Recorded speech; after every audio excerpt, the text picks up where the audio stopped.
लगता है तब ये सामने का छोटा रास्ता खुल जाता है और एक्स्ट्रा पानी को बाहर दूसरी टैंक में फेंक देता है। और अब बस हमारे पास सिर्फ एक ही रास्ता है। अगर हम लोगों को यहाँ से जिंदा निकलना है तो हम लोगों को इस टैंक को पानी से भरना होगा। ये सुनकर बिजनेसमैन की बेटी काफी घबरा जाती है और कहती है कि अगर पानी भरने के बाद भी दरवाजा न खुला और इस बीच हमारी सांस टूट गई तो फिर क्या होगा। जिस पर डेलन जवाब देता है कि पता नहीं, मगर इसके अलावा हमारे पास और कोई रास्ता नहीं है। अब यह सभी लोग सोच रहे होते हैं कि टैंक में पानी भरा जाए या फिर नहीं। और तभी वह बिजनेसमैन देखता है कि नीचे से काफी तेज रफ्तार से पानी भरते हुए हमारी तरफ आ रहा है। यह देखकर यह लोग फैसला कर लेते हैं कि अगर हम लोग इसी तरह से सोचते रहेंगे तो नीचे से पानी भरने की वजह से हम लोग वैसे भी मारे जाएंगे, इसलिए क्यों न सामने का वॉल खोलकर इस टैंक को पानी से भर दें। जिसके बाद डेलन और बिजनेसमैन मिलकर सामने का बड़ा वॉल खोल लेते हैं, जिससे टैंक में पानी भरने लगता है और देखते ही देखते पूरा टैंक पानी से भर जाता है।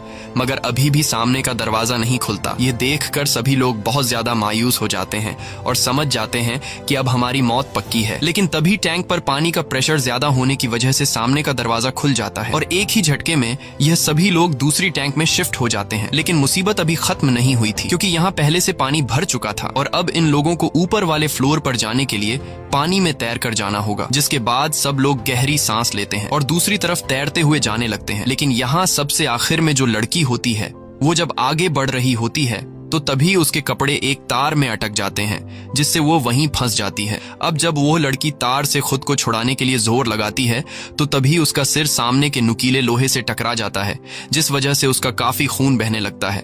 लेकिन मौके पर वो बूढ़ा आदमी उस लड़की को देख लेता है और वो उसे जैसे तैसे करके ऊपर ले आता है। मगर तब तक उसकी सांसें टूट चुकी होती हैं और यह लोग उस लड़की की मौत से काफी मायूस हो जाते हैं। और अब उस लड़की के मरने के बाद इनकी 7 लोगों की टीम बची थी, जिसके बाद यह लोग फिर से आगे बढ़ना शुरू कर देते हैं और यह लोग एक ऐसी जगह पर पहुंचते हैं जहां पर ढेर सारा सामान यहाँ वहां बिखरा पड़ा था। और तभी उन्हें सामान के पीछे से किसी की आवाज सुनाई देती है, जिसे सुनकर यह लोग समझ जाते हैं कि शायद हमारे लिए मदद आ चुकी है। इसलिए यह लोग भी जोर जोर से चिल्लाने लगते हैं और सामने का सामान हटाकर रास्ता साफ करने लगते हैं। लेकिन सामान हटाने पर उन्हें पता चलता है कि यह आवाज एक टेलीफोन की थी। ये देखकर यह लोग काफी उदास हो जाते हैं। अब यहाँ डेलन जब मैप में जहाज का स्ट्रक्चर देखता है तो उसे पता चलता है कि हम लोग पंखे वाली जगह के काफी करीब हैं। इसलिए यह लोग दौड़ते हुए पंखे वाली जगह पर आते हैं। लेकिन यहाँ आकर उन्हें पता चलता है कि पंखों वाली जगह पर ढेर सारा पानी भरा हुआ है। यह देखकर यह लोग पूरी तरह से टूट जाते हैं, क्योंकि इन लोगों को जहाँ से निकलना था